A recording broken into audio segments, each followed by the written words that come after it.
عمر بن عبدالعزیز جو کہ اموی خاندان کے چشم و چراغ تھے، لیکن ان کا مزاج سب سے ہٹ کے تھا، انوکھا اور نرالا تھا۔ سلیمان نے ساری زندگی تخت و تاج کی بسر کرنے کے بعد سوچا کہ میں ان کو اپنا نائب بناؤں۔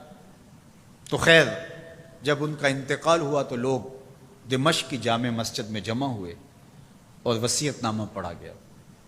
تو حضرت عمر بن عبدالعزیز کھڑے ہوئے، فرمایا لوگوں، نہ تو میری منشا تھی کہ مجھے خلیفہ بنایا جائے اور نہ مجھے اس بات کا علم تھا، یہ میری منشا اور آپ لوگوں کی مشاورت کے بغیر کیا گیا ہے، میں اس سے دستبردار ہوتا ہوں، آپ جس کو چاہیں اپنا خلیفہ مقرر کر لیں۔ تو لوگوں نے کہا آپ ہی ہمارے امیر ہیں، آپ ہی ہمارے خلیفہ ہیں۔ تو آپ نے فرمایا کہ جب تک اللہ کی اطاعت کرتا رہوں تب تک تمہارا خلیفہ رہوں گا۔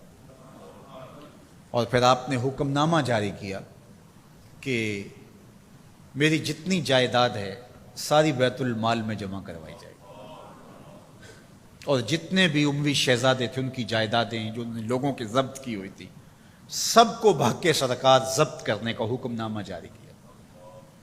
مسجد سے باہر نکلے تو آپ کے لیے شاہی سواری لائے گی، فرمایا میرا خچر کافی ہے میرے لیے۔ گھر پہنچے تو اپنی بیوی فاطمہ بنت عبد الملک سے کہا، جو بادشاہ کی بیٹی ہے، بادشاہ کی پوتی ہے اور 4 بادشاہوں کی بہن ہے، ناز و نعم میں پلی ہوئی ہے، کہا اگر میرے ساتھ تم رہنا چاہو تو تمہیں اپنے سارے زیورات، زر و جواہر، سارا مال بیت المال میں جمع کروانا ہوگا اور فقیرانہ زندگی بسر کرنا ہوگی۔ اب اس پاک باز خاتون نے کہا کہ میں اس کے لیے تیار ہوں، میں فقیری کی زندگی کو ترجیح دیتی ہوں۔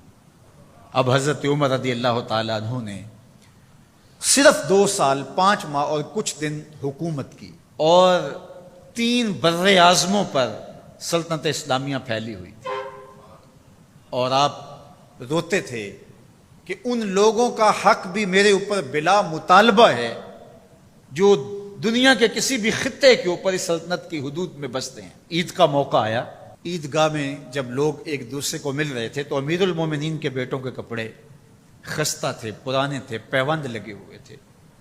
تو آپ نے اپنے بیٹوں سے کہا کہ تمہیں شرم تو آ رہی ہوگی کہ امیر المومنین کے بیٹے ہو کے تمہیں ڈھنگ کا لباس بھی دستیاب نہیں ہے۔ تو آپ کا ایک بیٹا عبد الملک بن عمر بن عبدالعزیز جو آپ کی زندگی میں انتقال کر گیا تھا، اس نے کہا ہمیں اس بات پہ فخر ہے کہ ہمارے باپ نے خیانت نہیں کی ہے، ہمارا باپ دیانتدار ہے۔ جب گھر آتے ہیں تو آپ کی بیٹیاں آپ کو عید مبارک کہتی ہیں، آپ سے ملتی ہیں، لیکن منہ پہ کپڑا دھرا ہوا ہے۔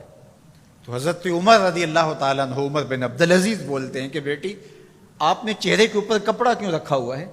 تو وہ کہتی ہیں ہم نے کچے پیاز سے آج کھانا کھایا ہے، تو اس لیے ہم نے کپڑا رکھا ہے کہ آپ اس کی سمیل محسوس نہ کریں۔ تو حضرت عمر بن عبدالعزیز رو پڑتے ہیں اور فرماتے ہیں کہ کس باپ کا جی نہیں چاہتا کہ میری اولاد آسودہ ہو، لیکن میں آخرت سے ڈرتا۔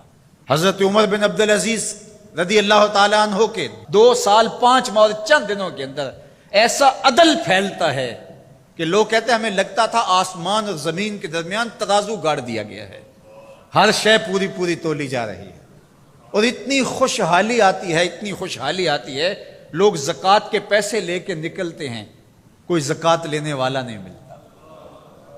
ایک علاقے کے لوگ حضرت عمر بن عبدالعزیز کو خط لکھتے ہیں کہ حضرت زکوٰۃ کا کیا کریں؟ فرمایا غریبوں کو دے۔ کہا کوئی غریب رہا ہی نہیں؟ تو کہا کہ اچھا آپ اس طرح کریں کہ جن کی شادیاں نہیں ہوئی ان کا مہر ادا کر کے شادیاں کروا دیں۔ تو وہ جواب میں لکھتا ہے یہ بھی ہو چکا۔ تو کہا لوگوں کو قرضہ دے دیں۔ کہا کسی کو قرضے کی ضرورت ہی نہیں ہے۔